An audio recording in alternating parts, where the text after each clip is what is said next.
From the golden stage to the glowing dial, Randy's old-time radio shows presents Theater Guild on the Air, a distinguished hour of dramatic excellence where Broadway's finest plays come to life through the magic of radio. Tonight, we invite you to step behind the curtain and into a world of timeless stories, unforgettable performances, and the enduring spirit of the stage. This is more than radio drama. This is Theater Guild on the Air. Ladies and gentlemen, the United States Steel Corporation invites you to hear Fred Allen in the Theater Guild on the Air production of Rip Van Winkle. Any similarity to Washington Irving's original is purely accidental.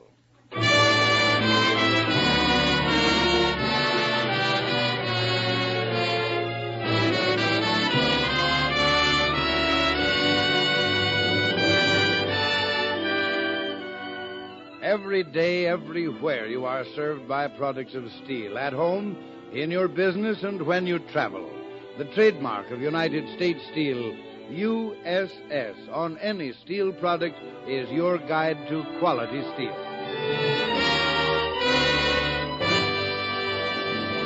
And now, here is Roger Pryor speaking for the Theater Guild, one of America's foremost theatrical producers.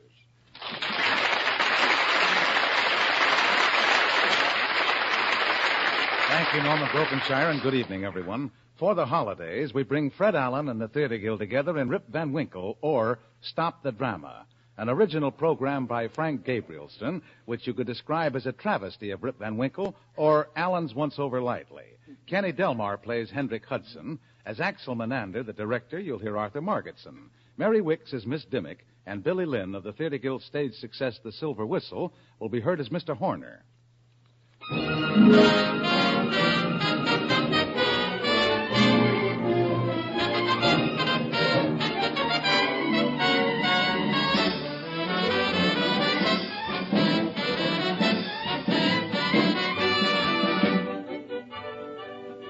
Our version of Rip Van Winkle is a play within a play. Some of the action takes place in an old Dutch-American village. Some more of it happens in the Catskill Mountains. But our story really begins right here at the Vanderbilt Theater at the stage door. It was a few days ago, just before our first rehearsal. A determined-looking chap was trying to open the stage door, and the doorman was saying, "You can't come in," I said. "Backstage is for actors." Now, look, Pop, I am not here trying to collect autographs. I'm the star of this week's program. The star? I'm going to play Rip Van Winkle.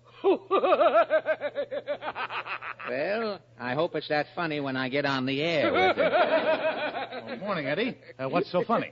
Oh, hello, Mr. Pryor. This creep says he's going to be the star of our show this week. Why, it's Fred Allen. Hello, Roger. Fred, what are you doing on the show? Alfred Lunt was supposed to play Rip. Well, as I've been trying to tell this old chap here, something happened to Alfred Lunt, and they sent me over to play Rip Van Winkle. Oh, swell. Why didn't you explain it to me, sir? Oh, it's too late to be civil now. You had your chance. Here now, let me open the door wide. Nothing will help. I didn't know you played dramatic parts, Fred. Dramatic parts, Roger. Anybody can play Rip Van Winkle. Well, you think you can do it? Well, why not? All the star has to do is fall asleep. And I brought a couple of sleeping pills in case I'm not in the mood. Well, I wonder what happened to Alfred Lunt. You know something, Roger? I imagine that he turned down the part. You know, with all the shows that he's in, Alfred Lunt gets a percentage. Now, why should he play a part where he sleeps all through the play? With his eyes closed, Lunt can't count the house. With me, I have to play it. You have to play it. It's my lawyer's fault, Roger. Do you know, by any chance, in the legal profession, do you know Amos Torts? Oh, yes. Amos is the Theater Guild lawyer. Oh, well, Torts is everybody's lawyer. He's the only lawyer I know who will even plead a case on the goodwill court. You know, if it wasn't for Torts, I wouldn't be here. Well, how do you mean, Fred? Well, it all started a few weeks ago, Roger. Torts asked me to come over to his office. As I came in the door, I heard Amos on the telephone. Yes, R.H. Right, R.H. There's only one thing to do, R.H. We'll sue. Okay, R.H. Well, Amos? I'm sorry to hold you up, Fred. That was my client, R.H. Macy. R.H. Macy. Well, Amos, you... Oh, excuse me, Fred. Yes, Bernard. Right, Bernard. There's only one thing to do, Bernard. We'll sue. Yes. Okay, Bernard. My client, Bernard Gimble. Oh, really? Well, who are Macy and Gimble going to sue? Each other. But you represent both clients, Amos. How can you sue yourself? I have a split personality. Oh, I see. Amos, you sent for me. Yes, Fred, I've been going over your accounts. I must caution you that you are a spendthrift. Amos, for your information, I am no spendthrift. I am tighter than the top olive in a bottle. You made a lot of money last year, but you didn't keep much. Amos, I didn't hide the money in a pumpkin. I give you my word. Most of the money went for taxes. Fred, I can show you how you can make more money than you ever dreamed of. How, Amos? Do what some of the smart comedians are doing. I can sell your program outright to the Equitable Broadcasting Network. They'll pay millions for you, Fred. And think of it. You won't have to play opposite those programs giving away ice boxes. Oh, say that. Well, you mean you could get me one of those deals? Well, if you can get a big enough price, Amos, I'll retire. No, Fred. If your program is sold to another network, your services will have to be included. Yeah? Now, have I your permission to go ahead? Amos, you see what you can do. I'll go over and tell the Chase National Bank to stand by.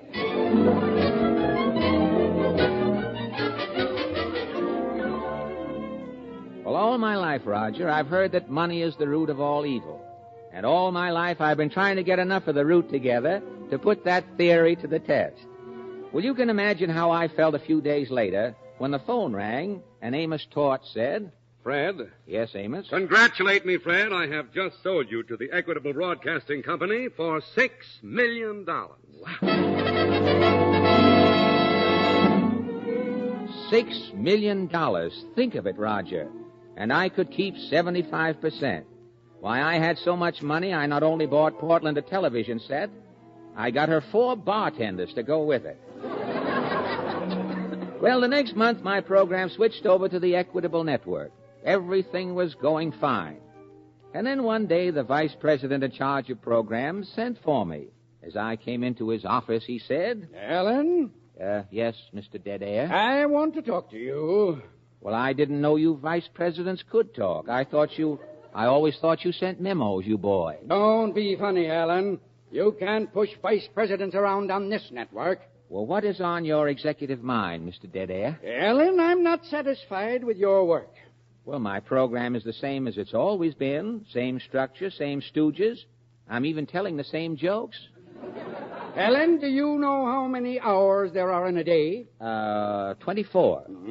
Do you know how many days there are in a week? Well, I did know. I heard some housewife win $8,000 for answering that question on a quiz show the other day. Break the Sponsor, I think, was the name of the program. I repeat, Alan, don't be funny. How many days in a week? Well, this woman said 7. And for that, she got a lifetime supply of Venetian blinds. Now then, do you know how many hours that is in a week? Say, you know, that was the giant jackpot question. 168 hours. And do you realize that out of those 168 hours, you were on the air only 30 minutes? A little of me goes a long way, Mr. Dead Air. The Equitable Broadcasting Company paid $6 million for you, Ellen, and we intend to get our money's worth. Oh, you mean you want me to do another program? Not one other program, Ellen. Oh. Several other programs. We're going to keep you busy. Well, in rebuttal, Mr. Dead Air, may I say to you, sir, here now in your executive presence, that you cannot make me work if I don't want to? Have you read your contract? All but the fine print. Fine print gives me a headache. My lawyer explained everything to me. I'm afraid he brushed over a few things. I'll read this clause. Where's my magnifying glass? Right there, next to your aspirin, right there. Yes, here it is. The party of the first part, that's you, grants the party of the second part, that's us, full and entire use of his services, professional and personal, now and forever. In other words, you belong to the Equitable Broadcasting Company. You mean that I'm a slave? For $6 million, the Equitable Broadcasting Company is going to get something. Oh, there's some mistake here, Mr. Dead Air. Get Taft or Hartley. Get my lawyer. Call Amos Torch. It's no use, Ellen. Amos Torch is our lawyer, too. Then you can take your money back, sir. You can send the truck in the morning. I'll have the money piled up in front of the house. Neatly. We don't want your money, Alan. We'll make more money out of you. Yeah, this is terrible. You should try a little Duz on that laugh, sir. This is terrible. What am I going to do? You can start getting to bed early. Yes? Arthur Godfrey's giving up that early morning spot, and we're putting you in there. Now, wait a minute. Oh, no. Mr. Deadair, wait. Oh, mister, I can't get up at 5 o'clock in the morning. I'll make it easy for you. I'll make you an all-night disc jockey, and then you'll be up.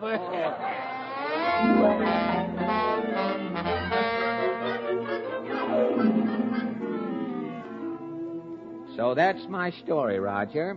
There are 168 hours in a week, and I am working all of them. And they sent you over here to take Alfred Lunt's place today. Roger, they send me every place. I just finished barking on Bulldog Drummond's program. I hold the pail on the Milkman's matinee. And I go around with a blotter after the ink spots. When the mystery chef finishes cooking a dish, I solve the mystery. But, Fred, I think you'll enjoy working with the Theater Guild. The Guild is the foremost theatrical organization in the country. Roger, that is what worries me. With the plays the Guild puts on, they are authorities on sleep. Now, when they see me as Rip Van Winkle... Oh, you can't miss. Axel Menander is the program director. Menander? Yeah, he's also one of the heads of the Theater Guild. Don't tell me the Theater Guild has two heads. No, I don't see. Yeah, here comes Menander now. This is Menander. Other people get garbo. Why can't we? She just won't do radio, Mr. Menander. Nonsense. The stage, the cinema, the wireless, all drama. If Garbo can do one, she can do the other. Wire her to that effect, Mr. Dimmick. Yes, Mr. Menander. Now then, where's our star for today? I'm right here, Mr. Menander. You're not Alfred Lunt? Mr. Menander. No. Yes, Dimmick? We couldn't get Lunt, remember? Oh, yes. Then who's this seedy-looking mummer? He's Fred Allen. Fred Allen? To play Rip Van Winkle? Oh, Mr. Menander. He's the only one we could get. We scraped the barrel on this part. And you certainly reached bottom. Oh, careful. He might be able to hear, and if we lose him, there just isn't anybody. Well, Fred, it certainly is nice to have you with us. And it's nice to be here, Mr. Menander. Since the death of Joseph Jefferson, I've always maintained that you're the one person who can play Rip Van Winkle. Thank you, Mr. Menander. I expect great things of you, Fred. I expect the God of truth to strike me dead. I expect United States Steel, the industrial family that serves the nation, to break their contract. Did you say something, sir? I said only that I expected great things of you, Fred. You'll play the part beautifully. Oh. If you can play anything with that face and that voice that sounds like somebody chewing slate pencils. What did you say, sir? I said you play this part beautifully. No, I mean after that, sir. Look here, have you been listening to my asides? Your what? Asides, my boy. The Theater Guild once produced a play of Eugene O'Neill's called Strange Interlude. In it, O'Neill employed an antique dramatic device known as the aside. Yes. A character speaks his thoughts, but none of the other characters can hear him. Many of us at the Theater Guild have adopted it in our personal lives. Oh, I see. Now, do you understand? Though heaven knows what understanding can penetrate that moronic brow. I think I understand. Or do I? Menander's nuts. Only an insane man would go around repeating his thoughts out loud. I wonder if all of the people at the Theater Guild go around talking to themselves. I wouldn't be surprised. Mr. Vick, are we ready? Well, let's get to Rip Van Winkle. The cast is all here, Mr. Menander. Well, where's our author? Where's GBS? GBS? Gosh, GBS. Did he write this script? Well, GBS writes most of the Theater Guild scripts. Gad, this is an honor. Starring in a play by GBS. Oh, here's GBS now. Oh. Well, howdy, Axel. GBS, I'd like you to meet our star, Fred Allen. It's a real honor, sir. Fred, this is our author, GBS, Galveston B. Sumac. Galveston B. Galveston, the GBS. What does the B stand for, Mr. Sumac? Beethoven. Oh. Oh, but I never use it. I don't want to get my reputation on another man's name. Plain old GBS is good enough for me.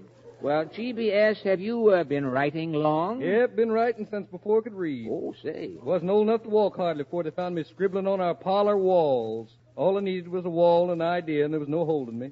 One day, a paper hanger happened to take a look at my childish scrawls on the wall and found out there wasn't scrawls at all. Them was poems. Well, has your house ever been published, GBS? Nope, not that one at Galveston. Well, tell me, don't you ever write on paper? Couldn't never get used to paper. Say. Wall somehow inspired me. I'll never forget that ranch we had on the Panhandle. Wrote my first published story there. Covered all the walls of the bunkhouse, inside, and the doors on the outside. Well, how did you get your story published? You mail in the bunkhouse? I hate to butt in, GBS, but we've got to get on with our rehearsal.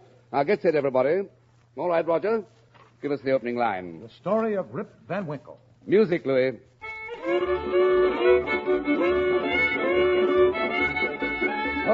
Hold it. Stop.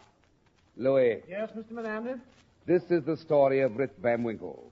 What is that barnyard music you're playing? Well, the Guild always insists on music that fits the play. That is our tradition, yes. Well, I read Rip Van Winkle. Most of the story takes place in the Catskill Mountains. This music just fits. This foul symphony? Well, it's She'll Be Coming Around the Mountain. You see, for Rip, we can change it to He'll Be Coming Round the Mountain. Ridiculous, Louis. Now, picture Rip. He's up there in the Catskills overlooking the Hudson. The river. I gotcha. Let's try it again. Okay. Let's go, boys. 1, 2...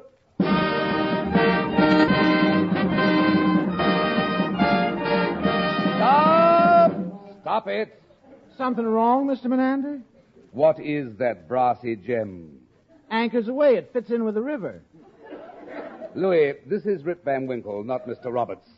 The story concerns Rip's adventures with a band of Dutch settlers in the hills. Oh, Dutch. Oh, okay, boys.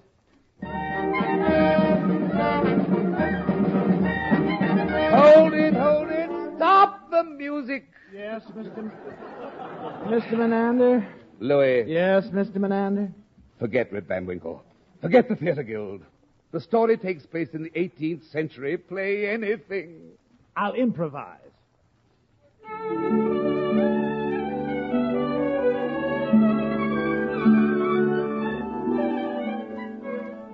Where the Catskill Mountains are the greenest, and the lordly Hudson is most blue, a little village lies. And in the year 1770, there lived here a simple, good-natured rustic by the name of Rip Van Winkle. And now, if we listen carefully, we discover Rip in his cornfield, working.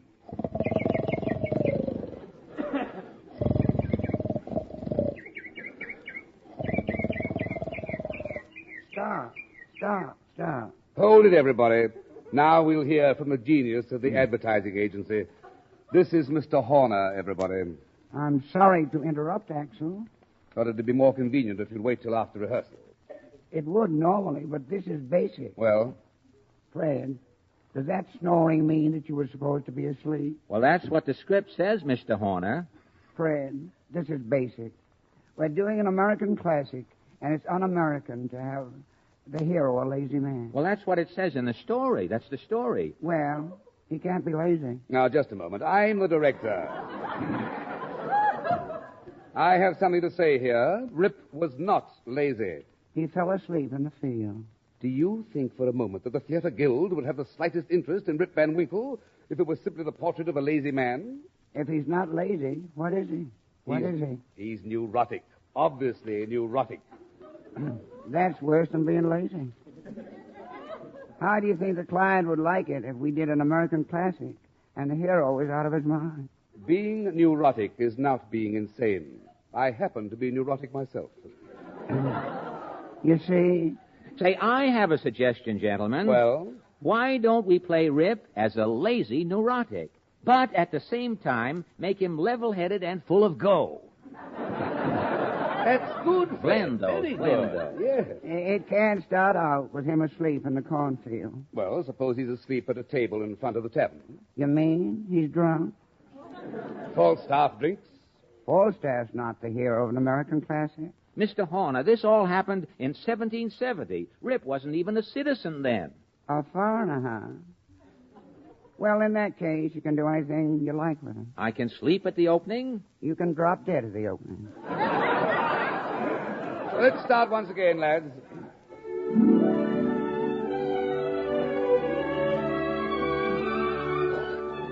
Where the Catskill Mountains are the greenest and the lordly Hudson is most blue, a little village lies. And in the year 1770, there lived here a simple, good-natured fellow by the name of Rip Van Winkle. And now, if you listen carefully, we discover Rip in his cornfield working.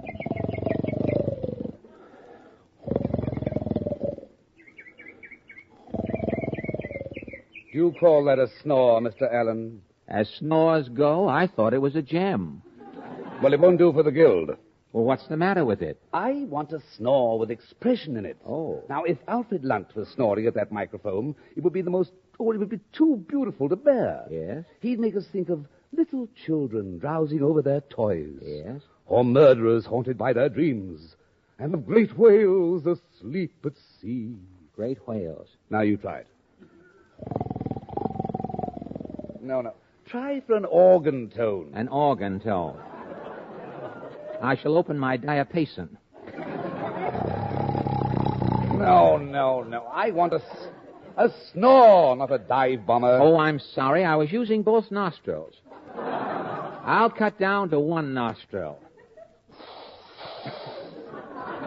How was that? No, you aren't breathing right. That's what the trouble is. Well, there's only one way to breathe, in and out. No, you aren't characterizing, Mr. Allen. No. From your snore, I want to know the kind of man Rip is. Yes? I want to know everything about him. You know, that he has his joys and his sorrows, his ecstasies. Yes? This isn't just a snore, Fred. No. This is the triumphant song of the brotherhood of man. This is what you have in common with your radio audience. I see what you mean, Mr. Menander. Good. Now, let's start our rehearsal. And go right through, shall we? Stand by, Roger. Music. Louis.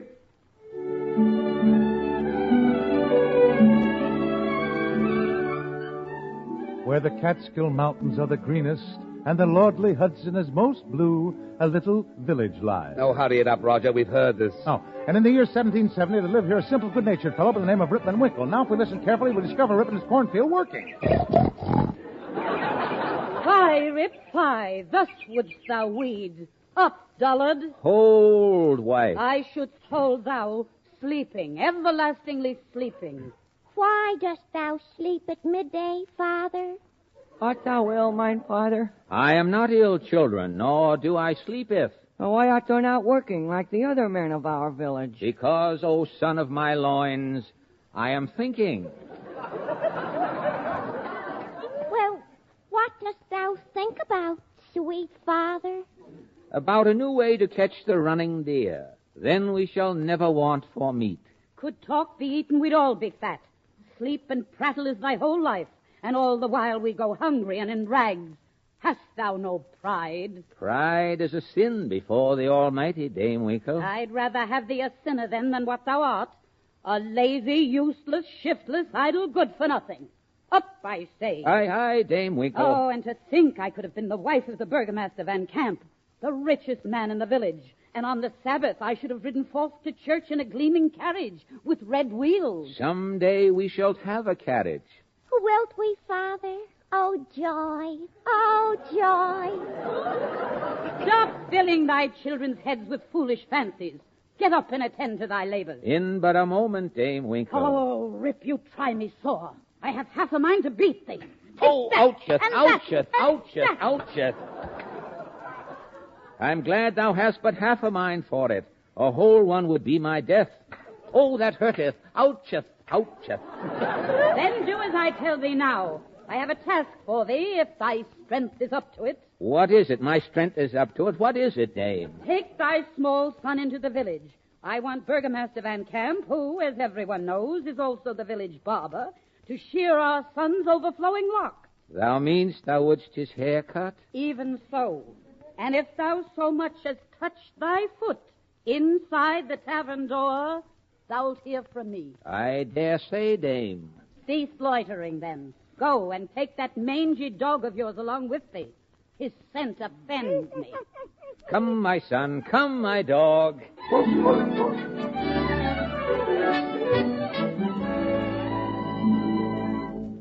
Oh, good father. Yes, thou urchin in my own image.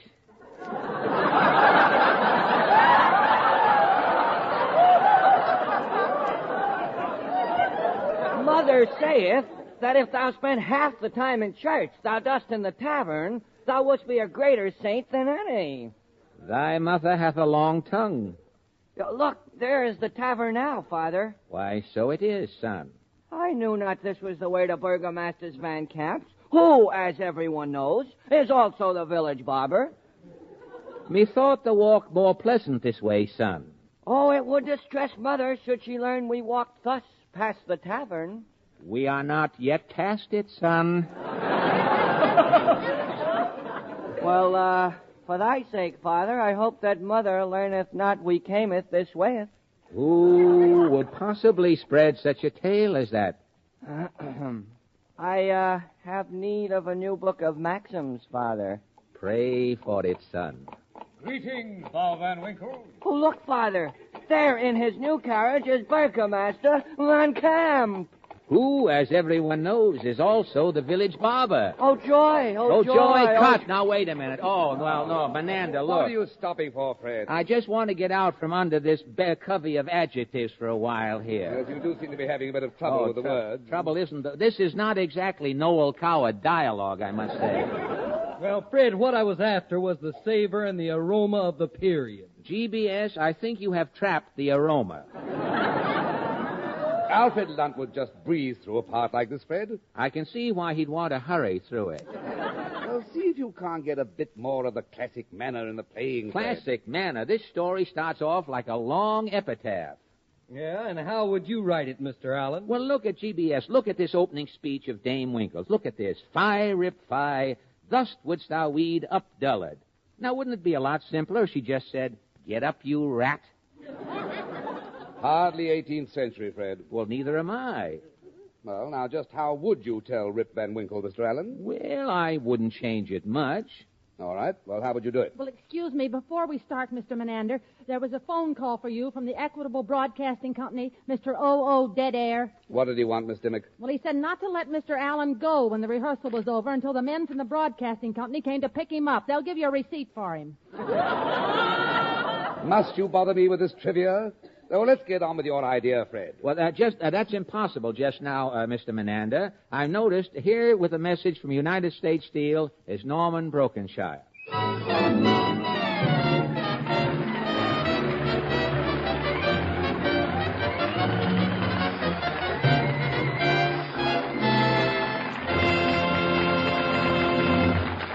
You are listening to Rip Van Winkle, produced by the Theater Guild on the Air, presented by the United States Steel Corporation.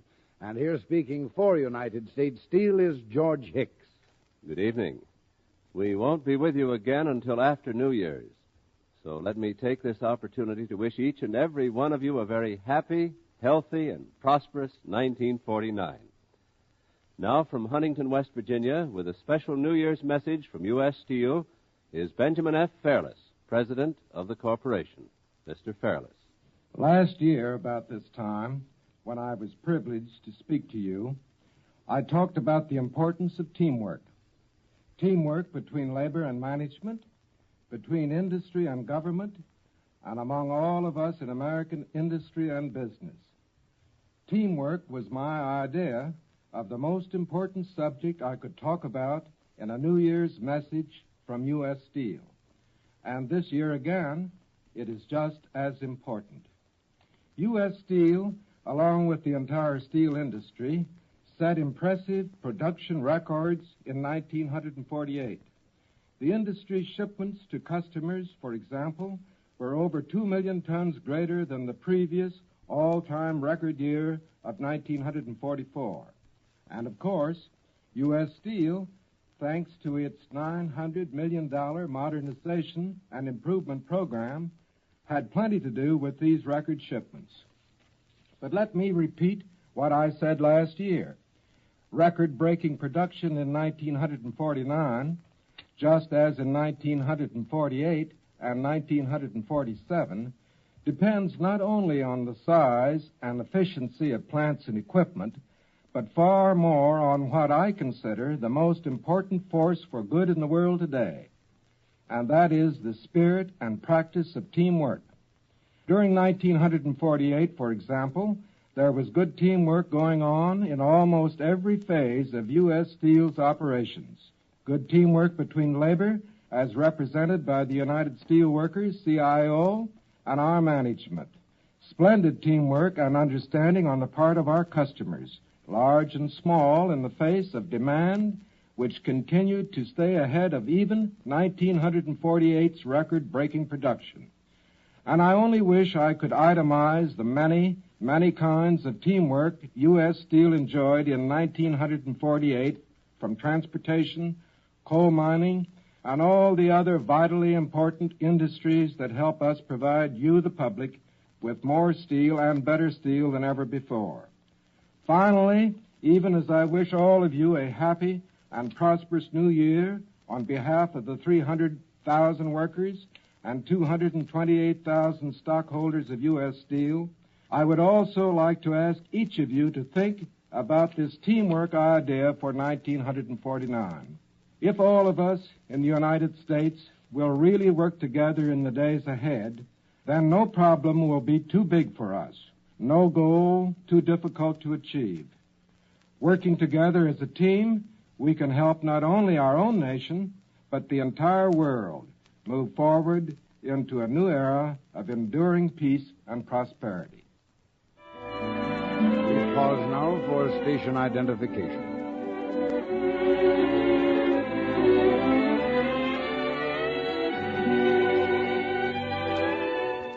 You are listening to the Theater Guild on the Air, presented by the United States Steel Corporation. And now the curtain rises on the second act of Rip Van Winkle, starring Fred Allen as Rip and featuring Kenny Delmar as Torts, Arthur Margetson as Menander, Mary Wicks as Dimmick, and Billy Lynn as Mr. Horner.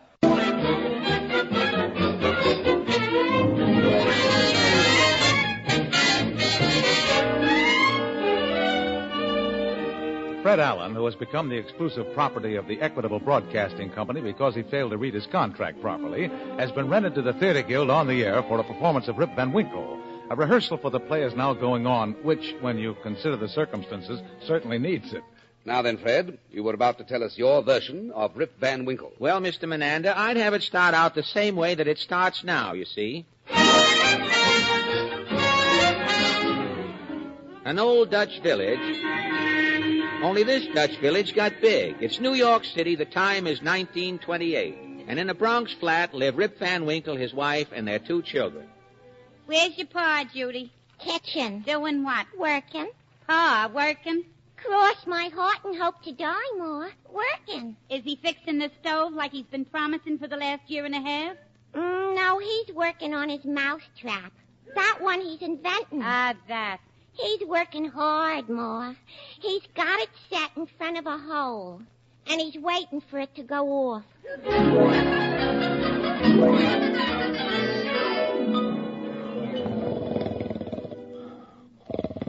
Wake up, you lazy bum. I'm awake. I'm awake. I'm thinking. Look who's thinking. It's just a question of getting the bugs out of my mousetrap. Anybody who baits a trap with cheese in a New York apartment is going to get bugs. Why don't you get up on your big feet and go out and look for a job like other men? Can't you just be patient until I perfect my mousetrap? Your own son needs shoes. Oh, Judy needs undershirts. The rent ain't paid. And all you can think about is catching some defenseless mouse. What kind of a man are you that you get so much fun out of picking on mice that never done nothing to you? Hey, you know what you are? What? You're a neurotic. Yeah? I read about your kind. You're a neurotic. What's wrong with trying to build the best mousetrap in the world? Ah, you and your mousetrap. Oh. My old steady Harold Van Camp not only owns his own barber shop, but he just bought an almost brand new stud spear cat. Oh, I wish we had a car, Daddy. Someday we'll have 2 cars, Judy. If my mousetrap doesn't do it, Coolidge Prosperity will. Say, does it ever occur to you that I could have married Mr. Harold Van Camp? It occurs to me daily on the hour. If you just find a job, Mr. Rip Van Winkle, maybe your family could ride around an almost brand new stud spare cat. I'll find a job soon. You'll go looking right this minute. You go to the employment agency and you go right now. You hear me? All right. And while you're there, you can take Junior to Harold Von Camp's barber shop next door. Junior's got to speak a piece in Sunday school, and I don't want him looking like a fiddler. He's out front playing. At the moment, I do not happen to have the money for Junior's haircut. Oh, ain't that a surprise, Mr. Well. Rockefeller? Well, here's the 60 cents, and don't let me catch you losing it. Could I maybe have a nickel extra for a cigar? You could not. A stogie? And take that lazy dog of yours with you when you go. He smells. Well, you just wait until I finish my mousetrap. The world will beat a path to our door. Pa, when the world beats a path to our door, who'll keep it shoveled in the wintertime? Junior will. Come on, Wolf. Come on, boy. Come on, Wolf. We next discover Rip Van Winkle walking along a Bronx street with his dog Wolf and his son Junior. Boy, I'll be glad when I'm as big as you, Pa. Proud of your father, eh, Junior? You're kidding.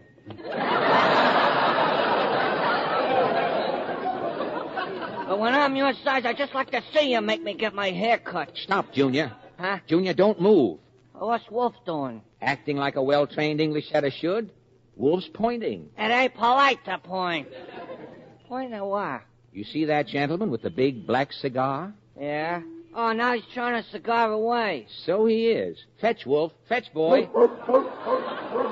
Like that, he's picking up the cigar, Pa. See how gently he does it so the cigar won't be harmed? What form? I like that. He's barking with a lit cigar in his mouth. That ain't easy. Oh, no. Oh, now he's bringing it back to us. Retrieve is the proper term, Junior. Wolf is a bird dog. The cigar must be a white owl, huh? Oh! He's laying it right in your hand and still lighted. Blood tells every time, Junior. Good dog, Wolf. Good dog, Well, Wolf. what do you know? You taught him to snipe butts. A poor man has to be resourceful, Junior. Boy, wait till I tell the kids about this. I think it may be better if you don't tell anyone about this, Junior. Your mother might think it was undignified. Yeah, well, give me a dime or I tell her. Well, I haven't a dime. Okay, a nickel then. I'm your father, Junior. I haven't got a nickel. Okay, I'm gonna tell Ma, that's all. Junior, I'm gonna tell Junior, Ma. quiet, I'm gonna tell Junior, Ma, Junior. that's all. Junior, I'll make a deal with you. What? Don't tell your mother, and I'll let you smoke half of the cigar. Well, let's go. Come on, Wolf.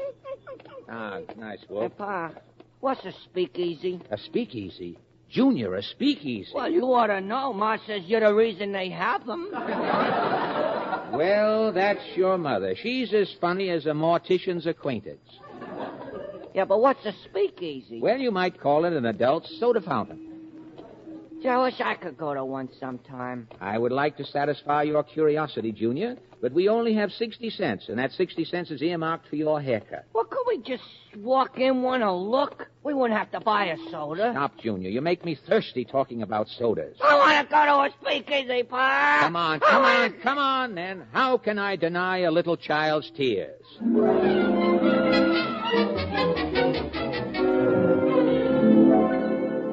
Hello, Hugo. What are you doing with that kid in my speakeasy? It's illegal. This urchin happens to be my son, Rip Jr. Son or no son, I ain't giving you credit today. We're only here to look around, Hugo. No credit. By the way, Hugo, did you ever hear Wolf and me sing our duet? How dry I am, how dry I am, I bought you the last free drink I'm ever going to buy you for singing it.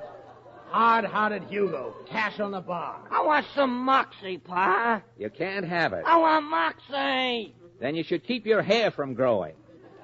We need this 60 cents to give to that Harold Van Camp so he can ride around in his Stutz Bearcat. I don't want a haircut. I want moxie. No credit. Not even for moxie, Hugo? I'm not giving you nothing today. I don't want much, Hugo. I'm giving you nothing, I said. Not even the lend of a pair of scissors, Hugo? Well, here's the scissors, then. Come here, Junior. What are you going to do, Pa? Take off your beret, Junior.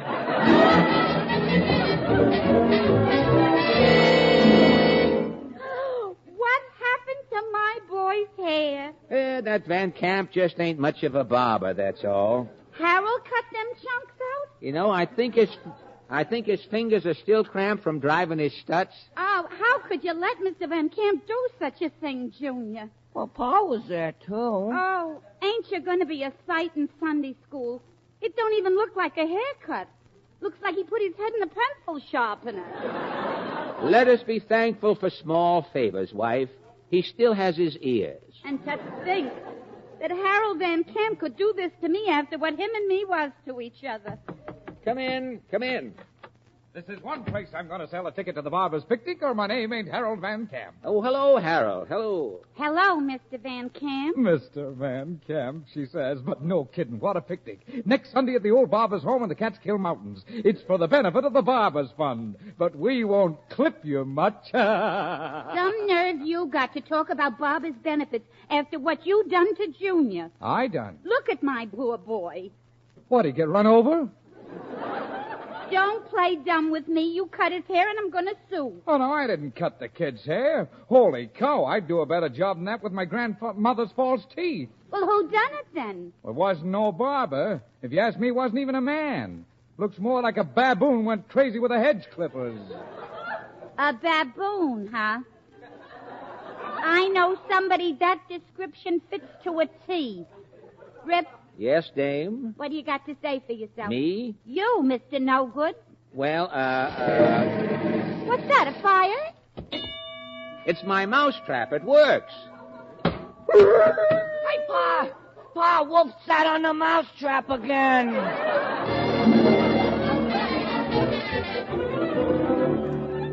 So the following Sunday finds Rip Van Winkle at the old Barber's Picnic.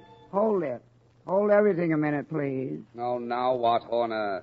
Oh, we can't have all this stuff about Barber's benefits, Fred. But barbers have to have benefits, Mr. Horner. When a barber gets old, what does he got? 2 or 3 tons of old hair. What can a barber do with old hair? Sit around and pot it?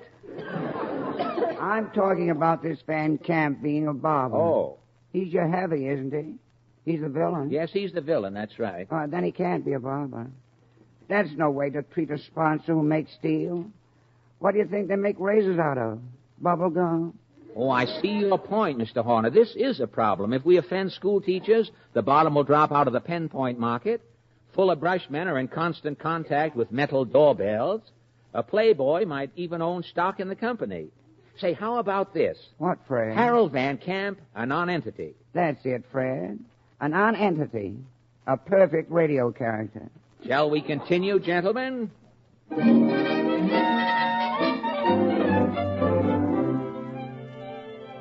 So the following Sunday finds Rip Van Winkle at the old non-entity's picnic. Everybody who is nobody is there, and Rip is having the time of his life.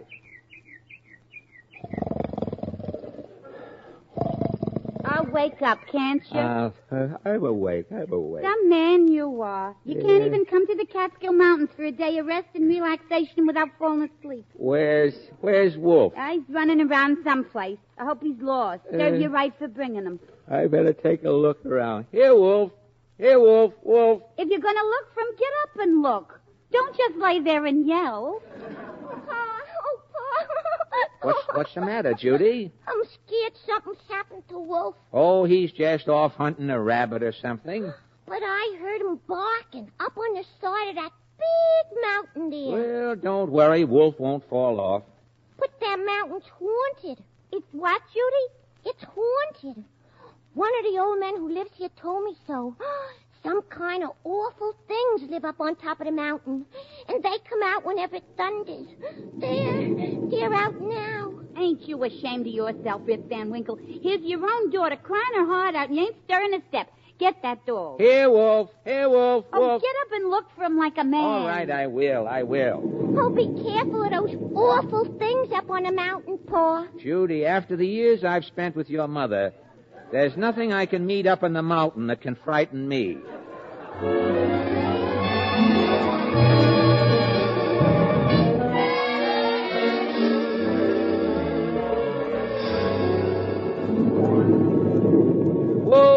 Wolf, where are you, Wolf?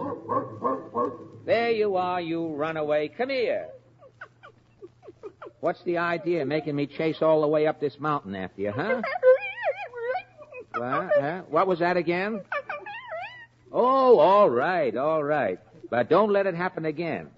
Now, let's see. Which way do we go?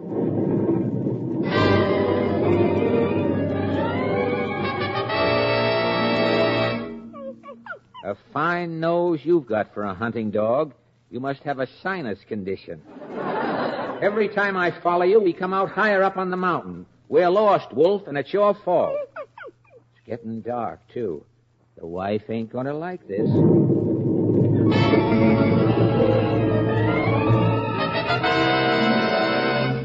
This place gives me the creeps. One of the old men at the nonentity's home said it was haunted. What's the matter, Wolf? Wolf, you hear something? Take it easy, boy. Wolf, come back here. Wolf! Wolf!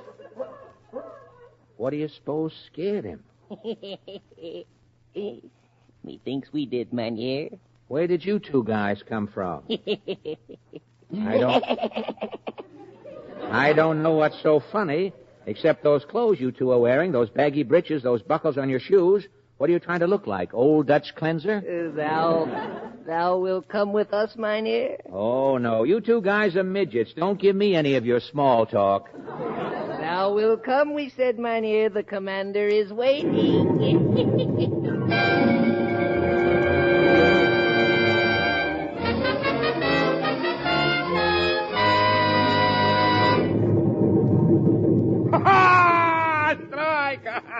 All 9 pins, a strike. Commander Hudson, Mynheer. Why dost thou bother me at my game? We found this upon the mountainside, Mynheer Commander. What is it, an aborigine? I am not an aborigine. I'm from the Bronx. Thou art a reckless man to break in upon the privacy of Henry Hudson. Hudson? You're named after the river down below there? The river is named for me, Mynheer Fool. Look there, my noble Hudson. It is mine. I found it. And here upon this mountain top I keep everlasting vigil, watching it. Well, sounds like steady work, a river watcher. Canst thou visualize the beauty that lay there when I first sailed my ship, the half moon on it? It was fit to water the tree of paradise. And now upon its noble palisades, amusement parks. Upon its green banks, signboards for liver pills. And on the breast of its moonlit waters, the Weehawken Ferry. You have desecrated mine river, Mynheer. Not me. I never even went wading in it, Commander. You are a modern man, Mynheer. You spend your life destroying beauty, and therefore I shall destroy you. Well, let's not be too hasty, Commander. Hast thou not heard from time to time how men have fallen to their deaths among these mountains? Well? They did not fall, Mynheer. No? I threw them down the mountainside, even as I bowled this ball at yonder ninepins. Say, you can't do much business with a bowling alley up here in the mountains, can you? Dost thou play at bowls? Well, I sort of does, yes. We'll bowl then, thou against myself. What wager? What do you suggest? What say to this? The contents of my purse and pocket against the contents of thine, sight unseen. That's more than fair, Commander. Seeing that I haven't any money. Your life against my money, then. Well, Mrs. Winkle doesn't like me to gamble. It is your only chance to save your wretched life, Mynheer. Beat me at bowls, and you go free. Well, let's bowl, then. But I must warn you, Mynheer. I have never lost a game. And I must warn you that up to now, I have never lost my life. Well, now as we bowl, we drink. Pour schnapps. Aye, aye, Commander. Good. There's no music like the pouring of schnapps. Each time you bowl, you drink 1 glass of schnapps. That is Dutch custom. Well, don't the bowling balls get egg-shaped after a few games, Commander? You cannot refuse my hospitality, Mynheer. If you cannot drink, good, that is your lookout. Well, I'm not going to refuse your hospitality. I was just wondering if you'd accept some of mine. What's that bottle? Oh, just one I happen to have with me at the picnic. As long as we're being hospitable, you drink this while I drink your schnapps. You give me great advantage, Mynheer. My schnapps is very strong. Hospitality is hospitality. Spoken like a Dutchman. What do you call your pale beverage? Holland gin? Bathtub gin. As we drink, eh? Good. Good. And now we bowl. Oh, too bad, Commander. You missed. That never happened before. Now I'll try. There's a strike.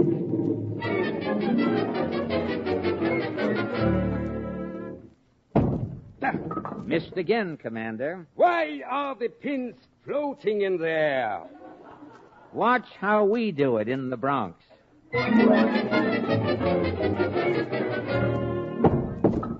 There's a strike in the game, Commander. I'll take my money, mynheer. And now we roll another. What's the bet this time? Thou hast all my coin. Yeah? But I have here some parchment deeds.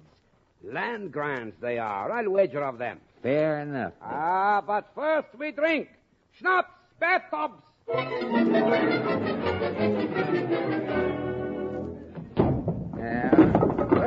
There's another game, Henrik. I cannot understand it. I didn't even get my ball in the alley that time. Well, at least you stayed on the mountain, Henrik. Thou hast won my last deed, Rip. Oh, has I, Henrik? Yeah. The bathtubs are gone also, too. Oh, so is the schnapps gone, too, Henrik, old boy. Yes, so. Let's sleep it. Good idea, Henrik. Now, let's sleep it, huh?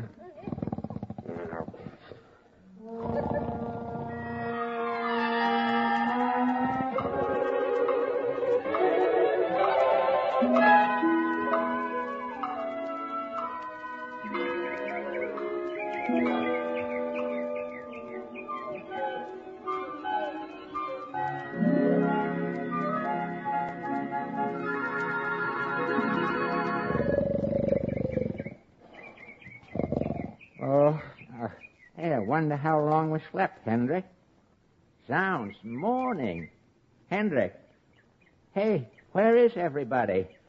Oh, my head, those schnapps. Oh, how am I going to explain this to my wife? Well, I was climbing down the mountain, dear. I met some little Dutchman and, Well, I guess I better get back to picnic and find the wife and kids. Well, you see, dear, there's an old friend of mine by the name of Henry Hudson, and, never works. She'll never believe it.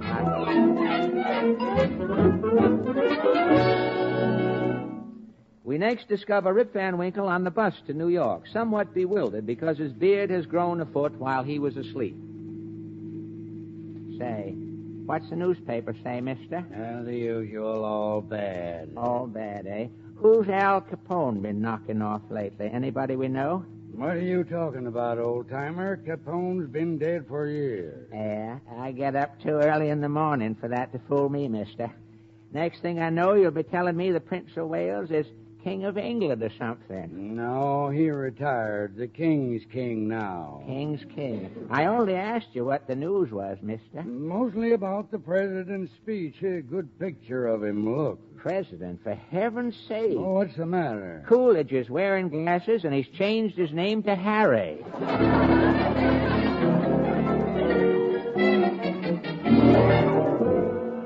A little later, Rip Van Winkle mounts a familiar flight of stairs in the Bronx and opens a well-remembered door. What do you mean walking in like this? Where's Mrs. Winkle? I'm Mrs. Winkle. Oh, no, I mean Mrs. Rip Van Winkle. I'm Mrs. Rip Van Winkle. There's my husband over there in the chair. That's me. Hey, wake up, Rip. We got a crazy old man here. Huh? How can you be Rip Van Winkle? Oh, sorry to be asleep. I'm all wore out working on my father's mousetrap. Junior, don't you know me?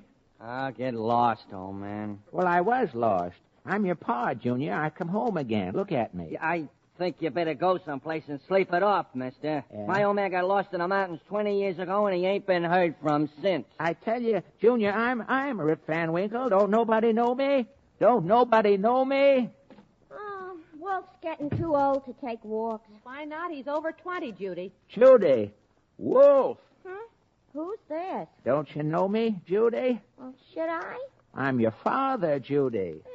My father got lost up in the Catskills in the year 1928. What year is it now? It's 1948, naturally. Jeepers, I overslept.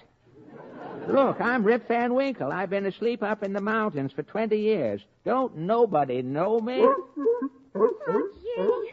That's the first time old Wolf barked in years. He knows me. He knows me, don't you, Wolf? Remember how we used to sing, Wolf? How dry I am. How dry I am. How dry. Gee, Wolf hasn't done that since Pa got lost. No. He knows me and he knows the lyrics, Judy. You heard him. Well, I guess I do, too. Pa? Judy. Where's your mother?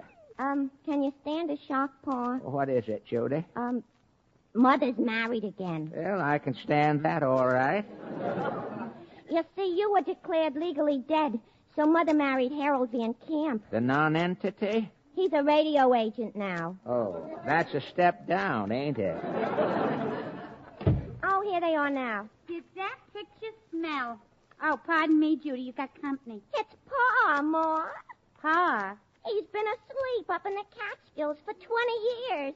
That sounds like your father, all right. Don't worry, Mabel. I'm declared dead, and I'm happy to stay that way.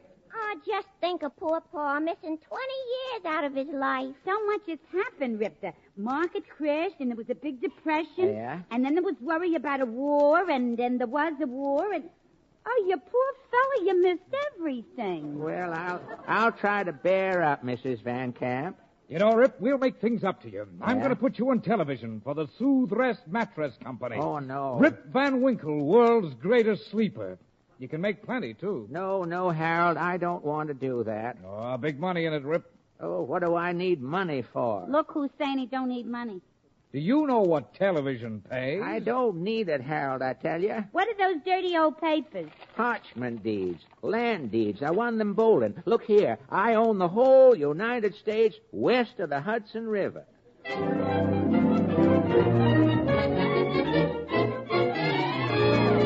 Well, that's my story of Rip Van Winkle, gentlemen. Mr. Menander, what have you got to say? I'm speechless. Here's a telegram for you, Mr. Allen. Oh, a telegram, thank you. Let's see. Say, what do you know? My owner, Mr. Deadair, is having a party after the Guild broadcast Sunday night. And you're invited? Yes, sir. Well, that's swell, Fred. Say, if Mr. Deadair gets to like me, maybe he'll let me out of the contract someday. Well, I don't see why not. What's he say? Look at this, Roger. Having party after Rip Van Winkle broadcast, expect you. Well, he sure wants you there. Please wear white coat as you are to serve the drinks.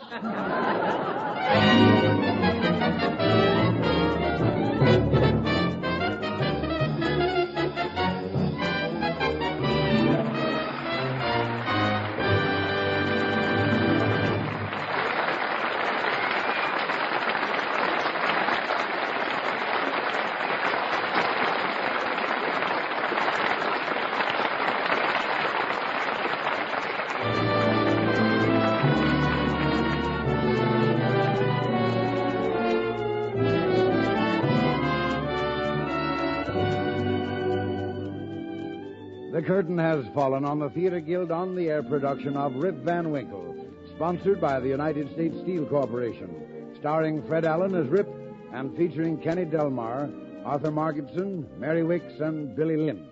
Other members of the cast included Arnold Stang as Rip Jr., Harry Bannister as O.O. Deadair, Thelma Ritter as Mrs. Rip, Ruth Gilbert as Judy, Paul Crabtree as CBS, Hiram Sherman as Hugo, Ian Martin as Van Camp, Brad Barker as Wolf. And here is Roger Pryor with a word about next week's play. Next week, ladies and gentlemen, the Theater Guild on the Air has the honor to present The Game of Love and Death, starring Katharine Hepburn, Claude Rains, and Paul Honreid. The Game of Love and Death by Romain Rolland is a gripping drama of love and violence and was originally produced on the New York stage by the Theater Guild. Week after next, Alfred Lunt really will appear on our program. The most famous acting couple in the theater today, Alfred Lunt and Lynn Fontanne, will be heard in their stage success, Oh, Mistress Mine, by Terence Rattigan. This will be the first radio presentation of this light-hearted comedy in which the Lunts appeared last season on Broadway and this season on tour. They'll be supported by the original Broadway cast. Remember, next week, The Game of Love and Death, starring Katharine Hepburn, Paul Honreid, and Claude Rains. And remember, too, that the trademark of United States Steel, USS, on any steel product is your guide to quality steel.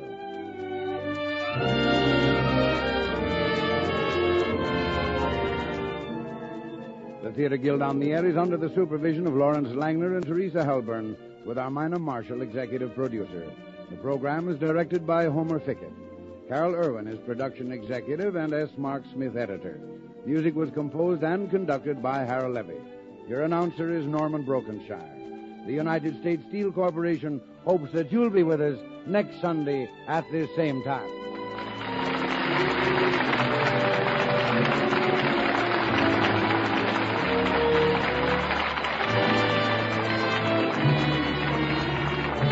This is ABC, the American Broadcasting Company.